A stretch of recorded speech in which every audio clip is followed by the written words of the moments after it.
how I got out of Zionism. So this is obviously a much longer conversation and a much longer story. But for the sake of brevity, I'll try to tell this, as the Alter Rebbe says, the first rabbi of Chabad. I'll try to tell the long, short version of how this happened. So in 2018, when I was 20 years old, I was studying in Jerusalem in an all-male religious nationalist seminary. And obviously I grew up very Zionist. And while I was there, I started having questions about the entire population that existed beyond these walls. And as part of my program, there were individuals who were doing this interesting program where folks actually met Palestinians and heard some of their perspectives. And for me, I had heard some good things about that program, and some of the things that they were saying were interesting and appealing, so I decided to go to that program. And I remember it was a Friday before Shabbos, and I was sitting there at 9 a.m. in Jerusalem, and a Palestinian man had come to speak to us. And he was describing how he had to get up at 4:30 a.m. to make it to Jerusalem at 9 a.m. Even though he lived in Ramallah, which is only like 7 miles away. So obviously my brain goes, well, that doesn't make any sense. Surely it shouldn't take you more than 4 hours to go 7 miles. And then I listened how he proceeded to talk about the system of checkpoints, how he had to get on a separate bus, how he had to make the calculation of whether it made more sense for him to stay on the bus, knowing that if he's on the bus, he could be kicked off the bus at the checkpoint and go to the back of the line, or if it just made sense to just wait on the non-bus part of the checkpoint to get through to make sure that he got here in time, to speak to a bunch of Zionist Jews to try to convince them that Palestinians were human. So after the lecture, I went up to him, I was like, dude, this is fucked up. What is going on here? Why didn't no one tell me about this? And I was like, can you just I didn't even know what to, I was like, more, just more, tell me more.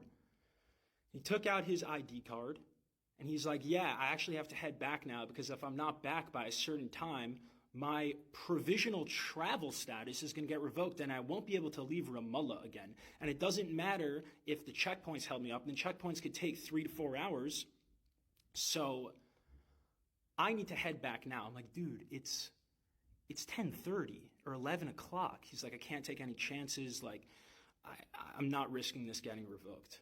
So I said to him, I was like, I need to know more. He said, well, why don't you come with me to Ramallah? So I'll tell you, the first thought that rose in my mind, it was rising and it said, if I go, you will kill me. Because that was the way I was conditioned. Growing up, for me, Palestinians were terrorists. There was no possibility that a Palestinian was human, and certainly no possibility that Palestinian resistance had nothing to do with Jewish folks, but had to do with the fact that there were settlers kicking Palestinians off their land, upholding apartheid, ethnic cleansing, and genocide. So as that thought was rising, there was another voice in me, and I think this voice is a deep ancestral voice, and to this day, I'm amazed at myself that I was able to challenge all of my conditioning with a second voice, a deeper knowing.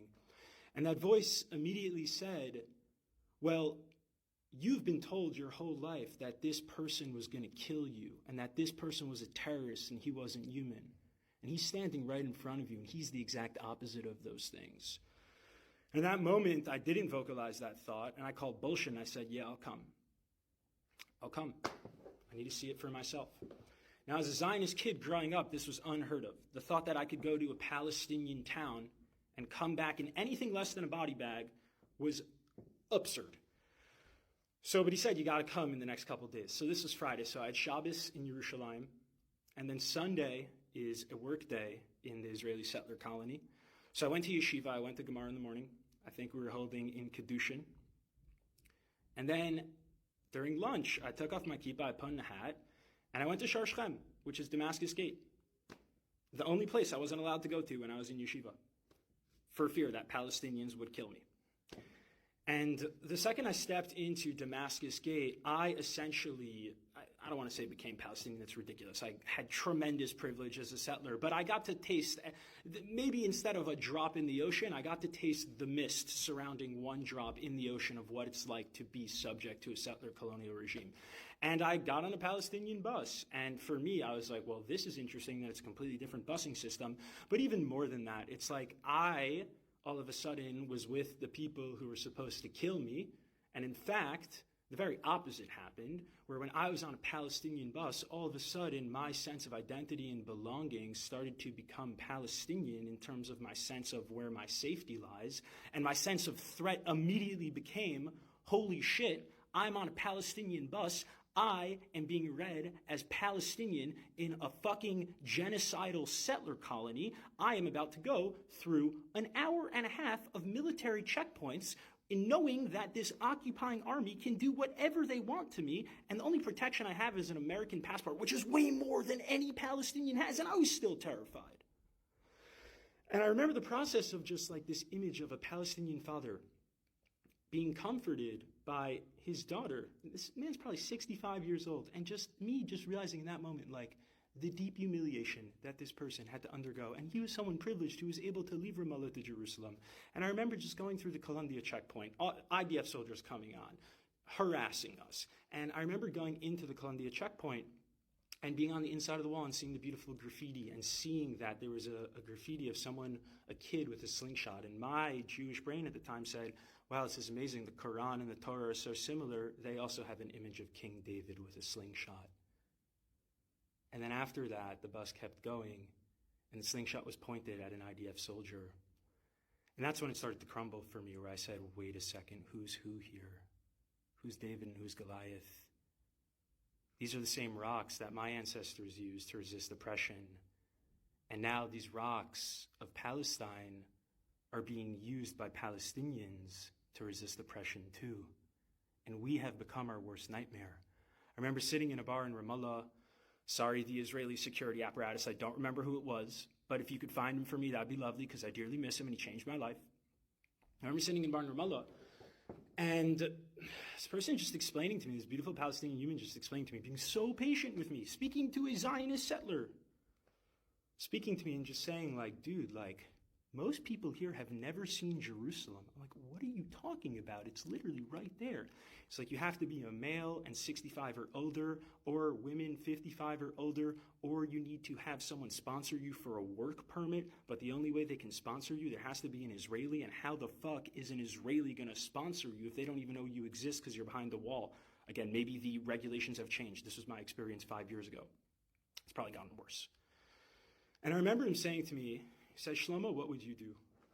What would you do if your entire life, the only person of the occupying army that you saw, and the only interaction you ever had with Jews were IDF soldiers who came in and raided you and arrested you in the middle of the night, put you under administrative detention, tear-gassed your homes, cut off your water and electricity, arrested a bunch of your friends, and killed you and harassed you? He said, what would you fucking do? And I said, if you don't think that I would resist with every single fiber in my being, as long as I was alive, to liberate myself from this colonial hell, you are out of your fucking mind. I said, how dare you even ask me what I would do? I said, do you know my ancestry? Do you know who I come from? Do you know that my lineage? My grandfather survived Auschwitz. Reb Shimon Bar Yochai, Hanukkah. You think I wouldn't fight back? That was after 6 hours. Can you imagine what 18 years, what 30 years does to the psyche of someone like that? And y'all sit here and get confused with Palestinian resistance? Are you kidding me? All that shows me is that A, you have no idea what the settler colony of Israel is, and B, it's disrespectful. You're disrespecting yourself because you're telling me that if you were in that position, you wouldn't fight back and you would willingly die. And that tells me that if I was in Auschwitz with you and we were in the bunkers, you wouldn't resist our Nazi captors. And that is someone I don't trust. So let's fucking get it together and start telling the truth and take this seriously. Let's fucking free Palestine for all people, everyone on the land.